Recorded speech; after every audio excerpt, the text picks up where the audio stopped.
Hey everybody, it's us again. We watched more Lexx. Lexx appeal! And honey, what was the name of this episode? This was Eating Pattern. Yeah. And if you've seen the previous ones of these, you know that I didn't like this one. I liked it more on this viewing than I did previously. It felt, on the surface at least, like a Doctor Who episode, a little teeny bit. Yeah, like if it was a very, very light Philip Hinchcliffe, sort of early Tom Baker one, or a really, really dark Graham Williams, later Tom Baker one. It was like dark but weird. But that's Lexx completely. So anyway, Lexx has no power because it needs to feed, so it can't make food for anybody else, so everybody's busy. So, sorry, there's like a cat on the other side of the door. Yeah. You can see the cat. Come sit down, you're ruining everything. I must stay and scream. I know you come this way. Alright, so basically, and then they wake Kai up, because that's the solution to everything. It's just, stop messing with the cat. It's just, let's just wake Kai up, last of the NPCs. But they wake him up, but this time he's freeze-dried. He's dead. There's nothing you can do about it. So, even though he was put into a cryogenic suspension, so being frozen and dead is not the problem. Yeah, they never really explained why they couldn't wake him up. Like, that was never covered, but... Because it's an episode. We have the blue glow once again. Basically, because Kai operates as... he's a bit like the TARDIS in Doctor Who, in that you've got to separate him from the main cast, otherwise the story is very easy to fix. Yeah, that's pretty much everything. Like, something happens, everything goes bugfuck nuts, and then Kai saves the day. Oh yeah, there's spinning blades as well. And spinning blades. Also, there's conveyor belts, spinning blades, yeah, so... Yeah, she pointed this out. 3 for 3 episodes. There's going to be, like, we should have, like, a spinning blade of death as someone slowly moving towards it. Counter. We should have, like, throughout the entirety of the vlog, a little graphic of, like, a buzzsaw getting closer and closer, someone on the other end of it. I don't know how we do that. Probably After Effects. We can do that right at the show. So they also intercepted this probe with Rutger Hauer telling them, you should come to our planet. It's so great, this planet of ours. I'm clearly not infected with an alien parasite. Not at all. So they're like, Plus, it's Rutger Hauer, you know, you don't want to go near him anyway, because, like, he was in a lot of bad films. A lot. Tons. I'd go near him, though, because I'd be like, Rutger Hauer. Yeah. But yeah, so they... Come with a shotgun. Wait a sec. Don't you dare. Don't you do it, I will kill you. Rutger Hauer and Stanley Tweedle were both in Hobo with a Shotgun. Rutger Hauer was the hero, Stanley Tweedle's the villain. You heard it here, folks. I just noticed this. I thought you were going to do the voice and I'd have to hit you in the head with a DVD set. But yeah, so they land on this planet, so the Lexx starts feeding from garbage. And they bury Kai in a coffin. Lots of biological material on a garbage planet. Apparently. Well, I guess, like, compost and stuff. Yeah, and, like, dead bodies, rats, whatever. So, then, Zev wants to explore where she thought she saw someone, and Stanley's like, this is a really bad idea. This is, like, such a bad idea. I have a bad feeling about this, is what he says. He's so good at being genre savvy. Mm-hmm. And so, Zev gets kidnapped and the robot falls down, and so Stanley goes in after him, and he gets kidnapped and kissed by a woman who feeds him a parasitic worm via mouth. And we're introduced to this society of people who... I think the way that it was there was a whole bunch of planets in that system, and they obliterated each other in this huge war. The Trade Wars, as it was called.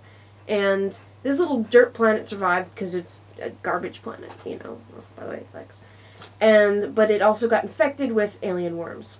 Yeah, one of the planets sort of left this biological weapon there, and these worms, they grab you and they infect you, and then you become addicted to this thing called pattern, which it needs to go to another planet. Which is basically Zydrate. But green. Reanimating fluid version. Yeah. And you create it by getting biological matter and turning it into this. So they've set up this little society. There originally was like 200 of them, and now there's like 20. 5. Where they play these... They play like Wheel of Fortune every night, and if you win, you get some pattern, and if you lose, you get body parts chopped off.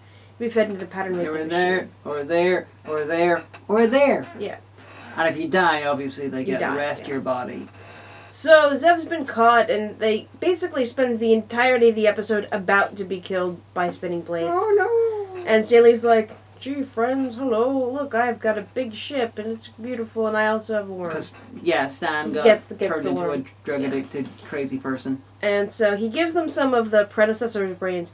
I noticed that every episode there's less of his shadow predecessor brains left, but the room is somehow always full the next episode when they come down there. So. I'm guessing there's more than one room, and they're just putting them close together, to give the comforting illusion of the room being full. Yeah.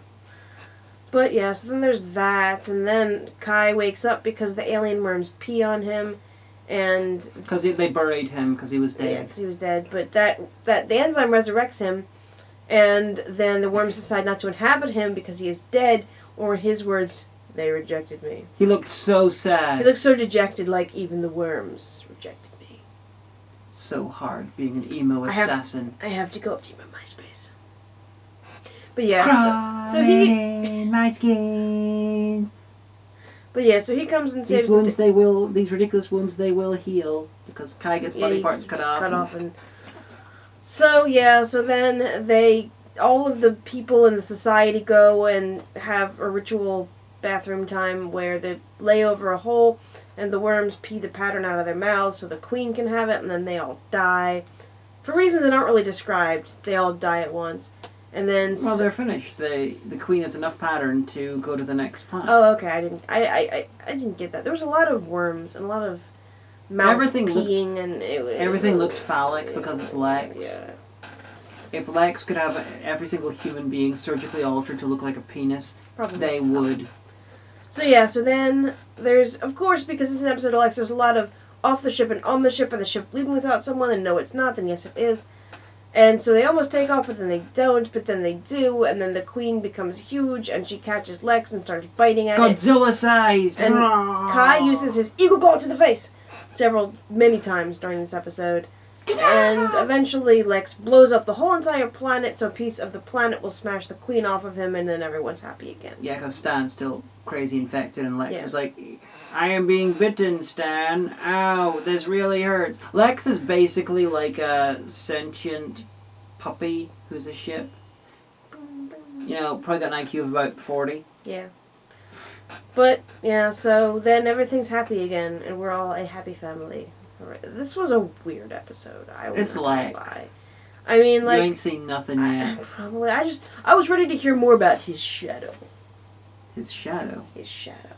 His shadow. But that didn't happen. But like I told you, eating pattern, out of all the episodes of season 1, eating pattern is the one that you don't need to watch.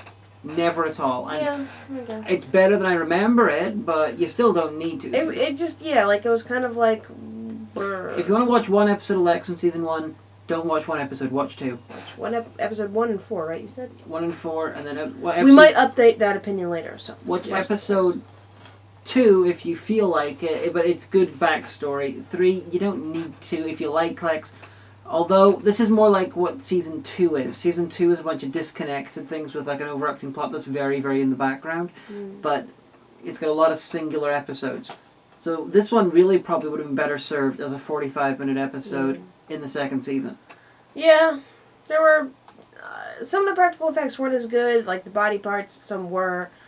There was still a lot of worms peeing green fluid out of their mouths, so there's... Lexx Jiggeroff turned up again, another part. Lexx Jiggeroff being one of the 3 guys who created Lexx.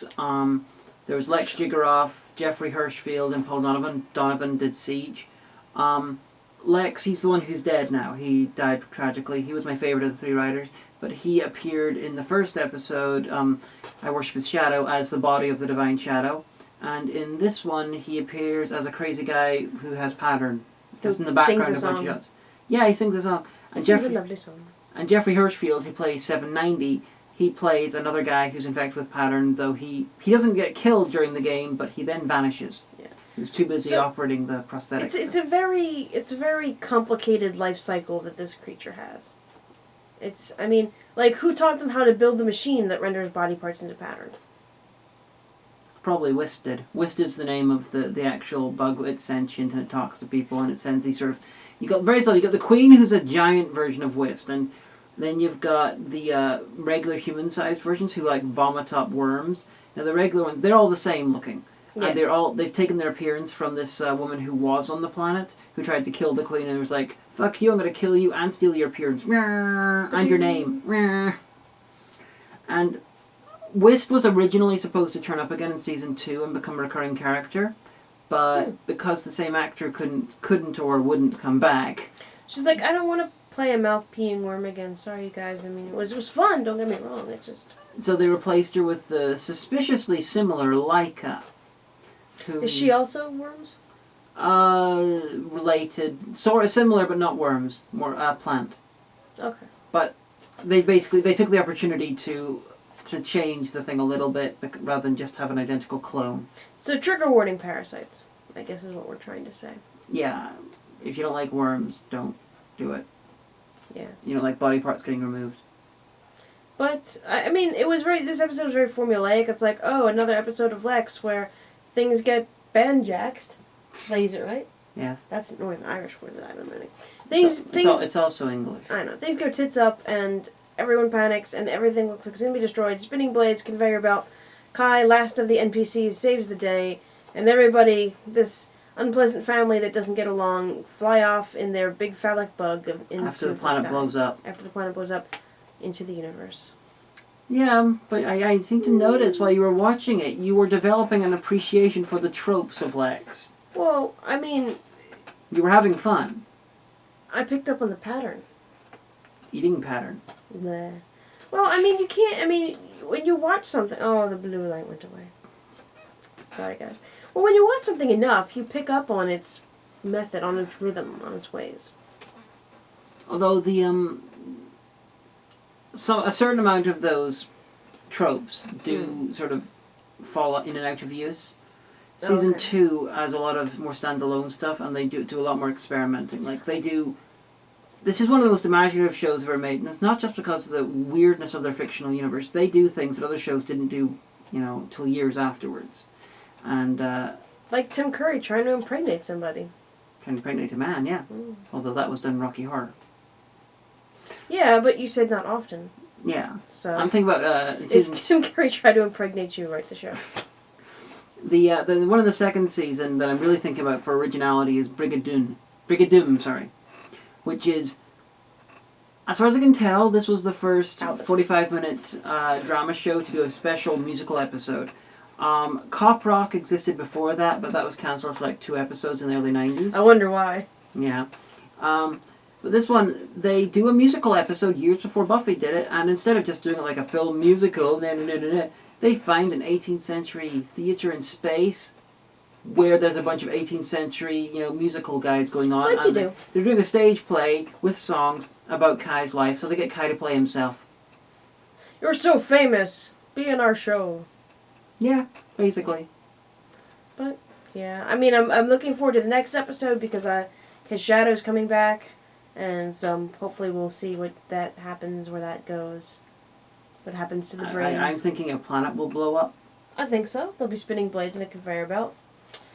Kai will save the world. Universe. Galaxy. Because it's a season finale. Now, Lexx... They're doing that European thing where it's like only a few episodes a season because they hate you being American. Season 2 is like 20-something episodes. That's pretty good, I guess. But, every single season finale, they up the ante in what they destroy. Season 2, they destroy an entire universe. So... Well, damn. Spoilers. I was kidding. It's Lexx. They destroy everything. Season 3, they destroy the afterlife. Season 4, they destroy the Earth. You can do that, apparently. Yeah. Season 4, they destroy the Earth. So, what do you think they will destroy in Season 1? Because it's something bigger than a planet. A star system? Maybe. His shadow?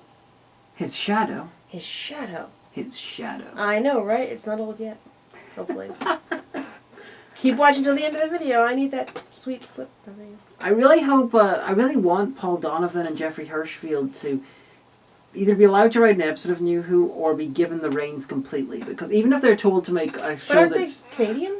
Yeah, so... Yeah, the BBC will... I don't know. Doctor Who was created by a Canadian. Oh, yeah, that's right, that guy. Yeah, okay. So, okay, even if they're told to write a kids series, they, or like something that's family orientated or, PG, they can do that. I've seen other stuff they did. Now with 45% less fallacies. They go... Phallic symbols. Phylacteries. Phalluses. Yeah. Because, like, okay, Penises. I've seen a drama about the election of a 14th century pope by these guys that was PG rated. Okay. All right. You know, give them the money, they will do anything. You know, it's just give them a lot of money Like for writing it on the like the wall of the public restroom. We'll direct anything for money.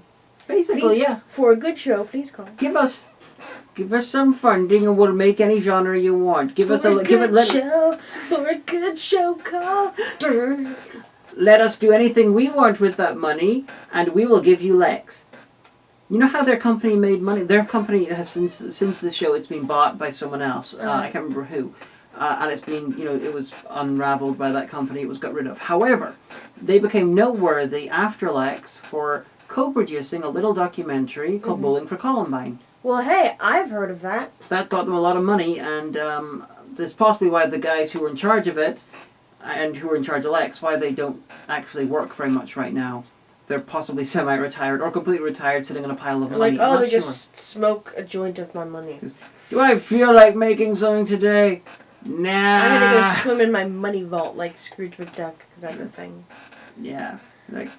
It's like, I want to cut off Nova Scotia from the rest of Canada and drag it to the Caribbean. Yeah! I don't think that happens ever. They could do it if they had enough money. Probably. But yeah, so that's been episode 3 of Lexx Appeal, Eating Pattern. Join us next time for, what's the name of the 4th one?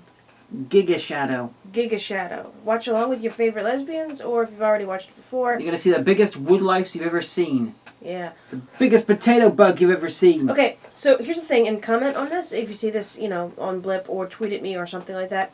Because the part of America that I came from, you know those little bugs, little gray bugs with little, like, armadillo, you know, shields on them? Like, I would find them under rocks, and you touch them and they curl up in a ball. So in my area, we called them potato bugs. But I've also heard them called pill bugs. Now, what do you call them? We call them woodlice. That's just horrible. That's just terrible. It would be like infecting a tree. It would get one of those. But anyway, so we will see you next time.